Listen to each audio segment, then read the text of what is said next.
Incognito mode is actually tracking you, so be very, very careful. A lot of people think that using incognito mode means they're gonna have a private browsing experience, and nobody will know the stuff they look at when they're alone. Like putting on an invisibility cloak, like they can search whatever they want and there's no trace left. That's a lie. What they don't realize is that your internet provider can see exactly, in detail, what you're looking at, whether or not you're browsing in incognito mode. And if you don't believe me, look at this. In 2020, Google itself got sued, not for a penny, for $5 billion, for allegedly tracking Chrome users in secret while they were in incognito browsing mode. And do you even know how much $5 billion is? Just to put it in perspective, with $5 billion, you could buy between 10,000 and 20,000 Lamborghinis. And the most telling part is that Google chose to pay those $5 billion rather than go to trial. That tells you everything you need to know. Now let's get into what actually happens when you open incognito in Chrome. You get a message saying your browsing history won't be saved, cookies won't be stored, and whatever you type into forms disappears when you close the tab. Sounds good. Sounds like you're protected. But hold on, what even are cookies? Let me explain it in 5 seconds. Imagine you walk into a Starbucks and they give you a rewards card. Every time you come back, they scan your card and they know who you are, what you ordered before, how many times you've been there. Cookies are exactly that, but for websites. Small files that store your info so the site recognizes you next time. So with all that, you might think that in incognito, you're invisible, that you can go wherever you want and nobody finds out. You might think you've got a free pass to do whatever and visit any sketchy page you want. Wrong. Your boss, if you're connected to your company's network, your school, the government, the websites you visit, and your ISP, which is what they call internet providers like Comcast, AT&T, Verizon, Spectrum, or whoever. They can look through your history and know exactly that stupid question you searched in your browser. But that's not even the worst part. The worst part is they can also see exactly which sketchy pages you were on.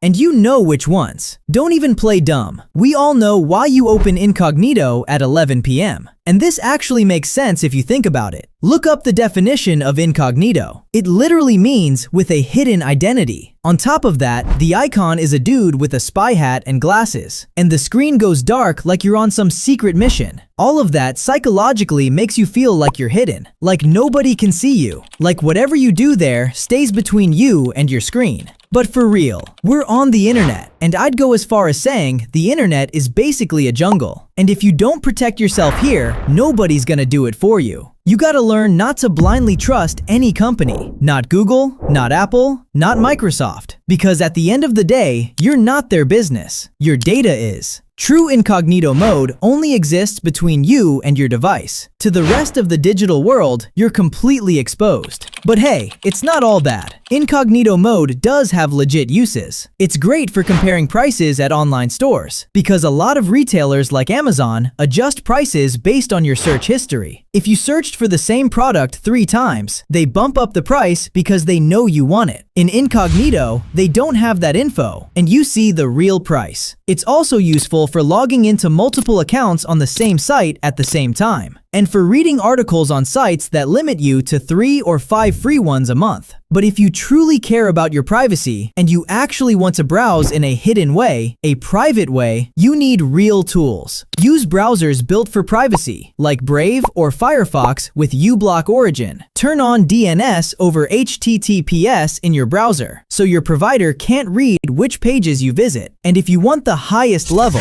use Tor browser, which splits your fingerprint across thousands of nodes, making it pretty much impossible to trace you. Fair warning though, the speed takes a hit. What I'm about to say sounds extreme, but it's the truth. The only way to be completely invisible on the internet is to stop using the internet. Simple as that. But that's not gonna happen. So do what I just told you. This is bogus, and now you know.